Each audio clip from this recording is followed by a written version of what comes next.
Selamat pagi Bu, kenalkan saya Dr. Aulia. Saya di sini dokter jaga yang akan melakukan pemeriksaan pada kehamilan Ibu, terutama pada janin Ibu. Jadi hari ini kita akan melakukan pemeriksaan namanya pemeriksaan Leopold Bu. Jadi di sini saya ingin melihat posisi dari janin Ibu. Saya juga akan mengukur detak jantung dari janin Ibu. Apakah Ibu bersedia saya periksa Bu? Bersedia, jadi saya siapin alat dulu. Ibu boleh berbaring di tempat tidur dengan membuka bajunya setinggi dada, Ibu ya. Saya cuci tangan dulu. Cuci tangan. Lalu alat-alat yang disediakan ada stetoskop, sphygmomanometer, terus ada stetoskop Lennec, terus ada pita ukur atau midline seperti itu. Jadi kalau stetoskop Lennec ini nanti kita gunakan untuk mengukur detak jantung janin. Kalau midline ini kita gunakan untuk mengukur tinggi fundus uteri dari kehamilan ibu ini, seperti itu. Jadi yang pertama kita lakukan mengukur dulu mengukur tekanan darah dari ibu ini.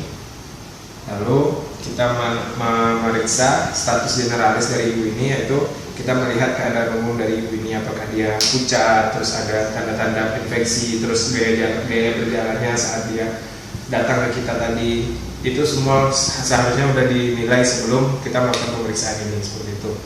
Lalu kita lanjut ke bagian pemeriksaan Leopoldnya. Sebelum kita memegang pasien, pastikan dulu kita udah cuci tangan, lalu kita menghangatkan tangan kita. Jadi pemeriksaan Leopold ini dilaksanakan apabila kehamilan sudah mencapai cukup bulan sekitar 18 sampai ke atas, seperti itu. Kalau misalnya masih awal-awal, biasanya belum perlu untuk dilakukan pemeriksaan ini. Leopold pertama itu gunanya untuk melihat presentasi apakah yang ada di bagian fundus dari kehamilan ini. Apakah itu bagian kepala, atau bagian bokong, atau bagian punggung, dan lain-lainnya. Caranya, selain itu, pemeriksaan Leopold 1 ini juga untuk menentukan tinggi dari fundus kehamilan pasien ini seberapa, seperti itu. Caranya yang pertama kita menghadap ke kepala pasien, tangan kita tadi sudah dihangatkan, itu meletakkan tangan kita di bagian atas sambil mencari titik puncak tertinggi dari fundus fundus pasien ini, seperti itu. Lihat bagian atas, kita raba presentasinya apa, seperti ini. Lalu kita coba untuk menggerakkan apabila presentasinya itu kepala. Apabila presentasinya itu kepala, biasanya kepalanya itu mudah untuk digerakkan, lalu teraba bulat dan keras, seperti itu, karena kan ini tulang tengkorak kan di atas ya. Kalau misalnya teraba bokong, kadang dia tidak terlalu bulat, tapi dia bulat tapi tidak teratur, lalu dia biasanya teraba lebih lunak daripada kepala dan sulit untuk digerakkan, seperti itu. Kalau misalnya yang teraba bokong, lalu presentasinya bisa jadi kepala sudah masuk ke bagian kepalanya di bawah, bisa jadi juga kepalanya di atas, atau bisa jadi horizontal maupun oblik, seperti itu. Bisa oblik seperti ini, bisa oblik seperti ini. Tapi yang lumrahnya bokong yang bakalan dapat kita raba saat pemeriksaan Leopold 1, seperti itu. Ya. Lalu kita lanjutkan ke pemeriksaan tinggi fundus. Nah, tinggi fundus ini sesuai dengan caranya kita meletakkan titik 0 ini di bagian kira-kira di atas simfisis pubis. Lalu kita coba untuk ukur bagian puncak tertinggi dari abdomen ibu ini, seperti itu, abdomen pasien ini. Nah, kira-kira misalnya segini, misalnya 20. Nah, kita lihat dari panduan itu udah berapa minggu, seperti itu. Biasanya kalau tinggi fundus itu di bagian umbilikus itu kira-kira sekitar 20 sampai 24 minggu. Kalau di atasnya bisa ditambah 27 minggu, 2 jari di atasnya itu 27 minggu, 2 jari di bawahnya, di bawah dari umbilikus itu kira-kira 17 sampai 18 minggu seperti itu. Kalau tinggi fundusnya segitu. Level 1 sudah selesai. Jadi sekarang kita akan melakukan pemeriksaan level 2. Level 2 ini ingin menentukan di mana letak dari punggung si janin. Punya makna klinis yaitu untuk menentukan posisi di mana kita akan meletakkan stetoskop Leydig ini untuk mengukur detak jantung janin nantinya seperti itu. Yang pertama kita lakukan, kita tetap menghadap ke kepala pasien, lalu tangan kita berada di bagian lateral dari perut pasien seperti ini. Lalu tangan satunya sekarang tangan kiri saya akan terfiksasi diam, dan yang satunya lagi akan coba meraba apa yang dipresentasikan di perut pasien ini.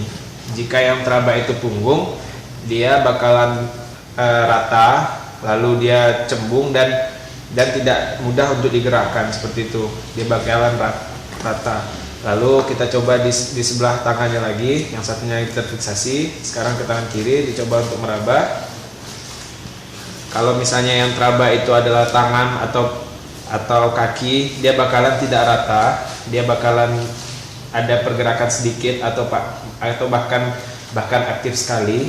Lalu akan teraba yang kecil-kecil seperti jari-jari bayi biasa itu kayak gitu. Lalu misalkan posisi bayinya seperti ini, berarti punggung bayi ada di bagian kanan ibunya seperti itu kan. Pemeriksaan level 2 udah selesai. Kita lanjut ke pemeriksaan level 3. Nah, pemeriksaan level 3 ini kita ingin menentukan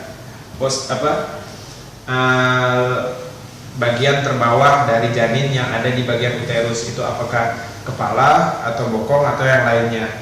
Jadi caranya kita menggunakan 3 jari, kita coba untuk meraba di bagian dekat simfisis pubis dari pasien ini. Letakkan tangan seperti ini, lalu coba untuk menyuruh ibunya untuk menarik napas dan menghembuskannya. Tarik napas, Bu, lalu hembuskan. Nah, saat dia menghembuskan, kita coba untuk menekan ke dalam bagian terbawah dari panggul ibu ini, dan kita coba melihat apakah presentasi yang ada di bagian terbawah uterus ini, apakah itu kepala. Kalau misalnya kepala, berarti bakalan teraba bulat, teraba keras, dan bakalan mudah untuk digerakkan apabila dia belum masuk ke bagian pintu atas panggul. Kalau misalnya dia tidak mudah untuk digerakkan, berarti dia ada kemungkinan untuk masuk ke pintu atas panggul seperti itu. Apabila yang teraba itu bokong, dia bakalan teraba tidak bulat tapi tidak beraturan, dan teraba tidak terlalu keras seperti itu. Pemeriksaan 3 udah selesai. Sekarang kita ke pemeriksaan level 4. Level 4 ini kita ingin melihat apakah sang janin udah masuk ke pintu atas panggul. Kita melihat apakah udah terjadi bukaan pada ibu ini. Caranya kita menghadap dari level 1 dan 2 itu menghadap ke kepala, 3 juga seperti itu, dan level 4 ini kita malah kebalikannya, kita menghadap ke kaki. Kita coba tangannya seperti ini, 2 tangan di bawah di bagian pelvis. Lalu kita coba untuk mencari bagian terbawah dari tulang tengkorak janin ini. Kita mencari bagian terbawahnya. Apabila dia memang belum masuk, kita akan menemukan tangan kita akan menyatu seperti itu. Apabila dia udah masuk, nah itu kita bisa lihat udah berapa senti itu masuknya seperti itu. Ini udah masuk. Kalau tangan kita menyatu seperti ini, berarti dia belum masuk ke pintu atas seperti itu. Pemeriksaan Leopoldnya sudah selesai. Sekarang kita menggunakan stetoskop Leinecke untuk menghitung detak jantung dari si janin. Ya, caranya simpel sebenarnya, cuma meletakkan ini di bagian dari perut ibu ini, perut pasien ini. Tapi sebelum kita meletakkannya, kita mesti tahu di mana posisi kita harus meletakkan stetoskop Leinecke ini. Biasanya diletakkan di bagian punggung dari bayi. Jadi kan udah di Leopold 2, kita misalkan punggungnya di sebelah kanan lateral abdomen ibu ini, berarti tinggal diletakin lalu didengar, kita hitung kira-kira 15 detik yang kita dengar itu berapa, kita berhenti 15 detik, lalu 15 detik kemudian kita dengarkan lagi selama 15 detik, lalu kita berhenti lagi. Kita lakukan itu selama 4 kali, jadi 15 kali 4, 15 detik pertama kita dengarkan, lalu berhenti, 15 detik kedua kita dengarkan, berhenti lagi 15 detik, dan begitu seterusnya selama 4 kali.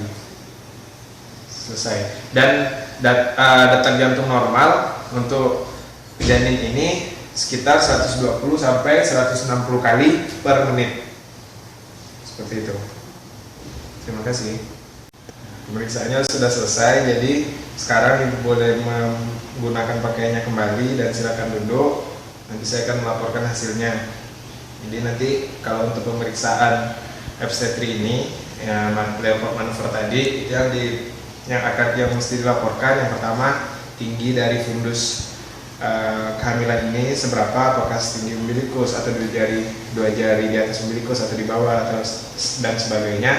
Lalu kita melihat presentasi dari kehamilan ini, apakah bokong atau kepala. Presentasi itu maksudnya ya bagian terbawah dari janin ini, di bagian uterus ibu ini apakah itu kepala atau bokong, seperti itu. Dan kita juga melaporkan di mana letak dari punggung si janin, dan juga yang terakhir detak jantung janin itu berapa yang sudah kita tentukan tadi, seperti itu.